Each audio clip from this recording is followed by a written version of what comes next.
আসসালামু আলাইকুম বন্ধুরা, হেল্প টিপসে আপনাদের স্বাগত। আজ এখানে প্রশ্ন করা হয়েছে, রুমে কেবল স্বামী স্ত্রী থাকলে শরীরে কোনো কাপড় না রেখে কি ঘুমানো যায়? উত্তর, লজ্জাস্থান অপ্রয়োজনে খোলা রাখা বৈধ নয়। পর্দার ভিতরে প্রয়োজনে তা খুলে রাখার দোষ নেই, যেমন মিলনের সময়, গোসলের সময় বা প্রস্রাব পায়খানা করার সময়।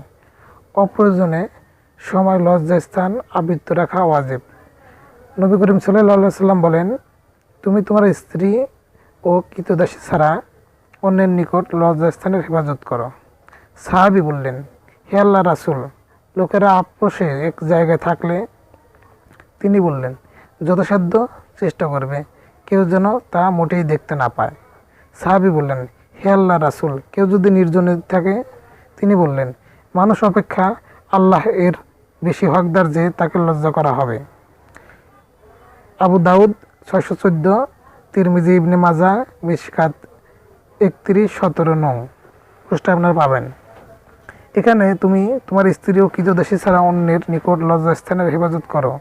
এর মানে এই নয় যে স্ত্রী ও কৃতদাসীর কাছে সর্বদা নগ্ন হয়ে থাকা যাবে। উদ্দেশ্য হলো তাদের মিলনের সময় অথবা অন্য প্রয়োজনে লজ্জাস্থান খোলা যাবে, অপ্রয়োজনে নয়।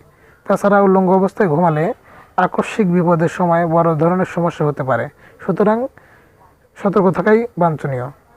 বন্ধুরা, আমার চ্যানেলটি সাবস্ক্রাইব করুন, লাইক কমেন্ট শেয়ার করুন। ইসলামিক এ ধরনের আরও পোস্ট পেতে অবশ্যই পাশে থাকুন। ধন্যবাদ বন্ধুরা।